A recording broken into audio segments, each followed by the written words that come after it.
Well, good afternoon, everyone.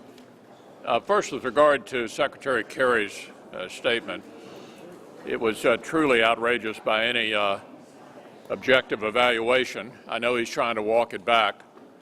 He should walk it back. We don't have a stronger ally than Israel, and to suggest that Israel is anything other than a completely open democracy with a free press, with Palestinian minorities represented in the Knesset. It was certainly inappropriate, and I'm glad that he is trying to walk it back, and he definitely should. We are in discussions, as you know, on going forward with the Portman-Shaheen energy bill. Let me just say, in terms of the process for dealing with that, we haven't had a full-scale energy debate since 2007. We believe that this bill should have a process for consideration that allows 4 or 5 significant energy-related measures to be considered in the context of the bill. These would all be energy-related. They would not be designed to slow down the consideration of the bill, but basically to take a smaller bill and provide the opportunity for a larger energy debate. Keystone Pipeline is an example of what might be considered. My colleagues will touch on some other amendments that we think are significant enough to have a real impact on the country, on the energy issue. With that, let me turn it over to Senator Cornyn. Well, as you know, last week we were all shocked to learn that the Phoenix Veterans Administration Clinic had basically taken people off or slow walked their appointments, and 40 veterans have died waiting for the treatment that they deserve and have earned at the Veterans Clinic there in Phoenix. Many of us, including myself, called for an immediate investigation, not only by congressional committees, but a sense of urgency from the White House over this outrageous report. We all have known for some time that the Veterans Administration had a backlog of claims. Actually, more than half of the claims that are in the pipeline are backlogged according to the VA's own criteria. But I'm reminded of the fact that in February, it was also reported that at 2 different veterans clinics in Los Angeles and in Dallas, that about 40,000 appointments that were on their books were purged in order to make it look like the backlog was not as bad as it was. So my point is this, that Congress not only ought to hold emergency hearings looking into this scandal. We've known about the backlogs, but we haven't known about this effort to cook the books, in essence, and the disadvantage, some fatal to veterans waiting for health care. And the President ought to approach this matter with the same sort of urgency that he approached the failure of the Obamacare website, at least. This is of a higher order of importance, I think, for a lot of people to make sure we keep our commitments to the veterans. And this is outrageous information that calls for immediate action on Congress's part and on the executive branch. Well, instead of using up floor time in the Senate talking about bills that the Congressional Budget Office said would cost up to 1 million jobs, we ought to be talking about things that actually create jobs. And the Keystone Pipeline is one of those. According to the President's own State Department, it would support 42,000 jobs in this country. And it's been delayed now 5.5 years. We've had 5 environmental reviews, all of which have come back successfully and said that it would have a minimal impact on the environment.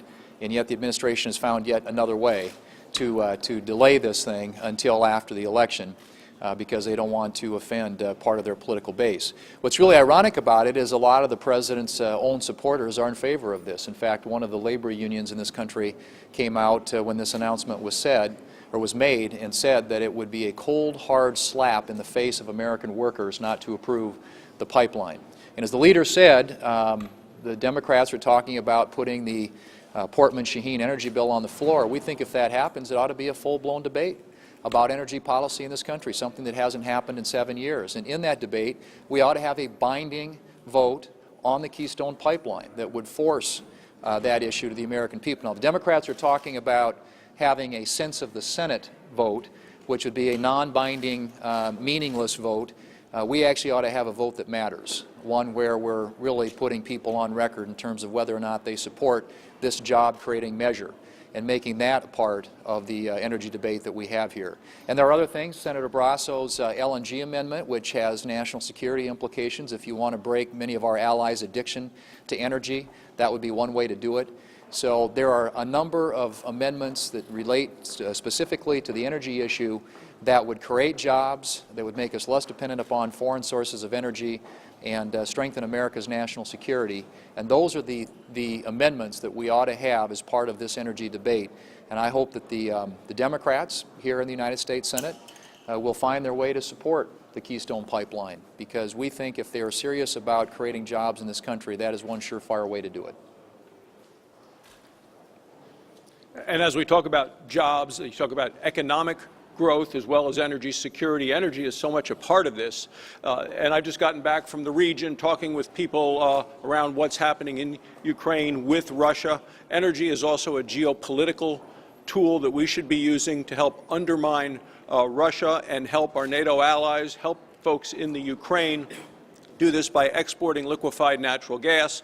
When we talk to leaders in Latvia, Lithuania, Ukraine, Moldova, all of them say, please help us get away from this noose that Russia has around their necks in terms of energy. So much of the energy they use comes from Russia, and so much of the revenue that Russia has, the revenue of Russia to run that country, comes from all of these surrounding countries, including our friends and allies in Europe. The more we can do to export liquefied natural gas, there are willing and anxious customers abroad that will bring money back into the United States. It will help us in terms of our economy, in terms of jobs, as well as in undermining what Putin is doing right now. Okay. A couple of questions, if there are any. Yeah, Donna.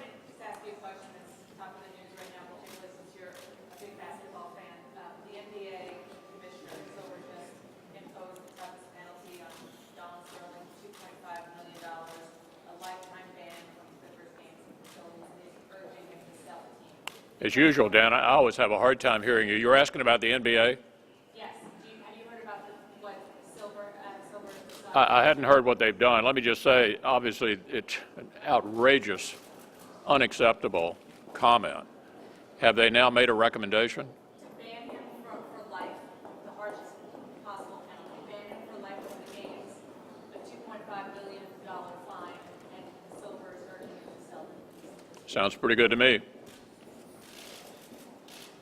Anyone else?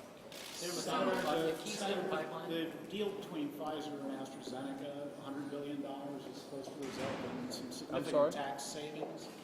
The proposed merger between Pfizer and AstraZeneca is supposed to result in several $1 billion in tax savings.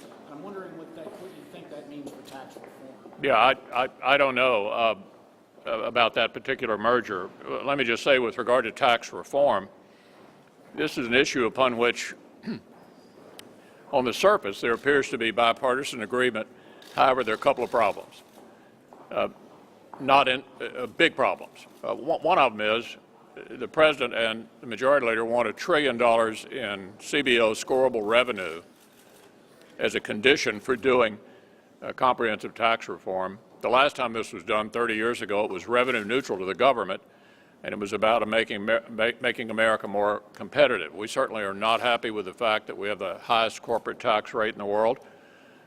Comprehensive tax reform needs to be done, but it needs to be about making the country competitive, not about getting more revenue for the government. So I think we're at an impasse on comprehensive tax reform at the moment, because I don't know a single one of my members who think we ought to pay $1 trillion ransom, in effect, to the President in order to do what the country needs anyway, which is to have a lower, more competitive tax rate. Senator, would COPE be one of your amendments for next week's energy discussion? Yeah, I think it's important to address the depression we have in the coal fields in eastern Kentucky. It's an issue that's important to Senator Toomey and to Pennsylvania as well. And we certainly do think we ought to have a coal-related amendment, basically targeting the new EPA regulation, which is designed to guarantee that there's never another coal-fired generation plant built in America.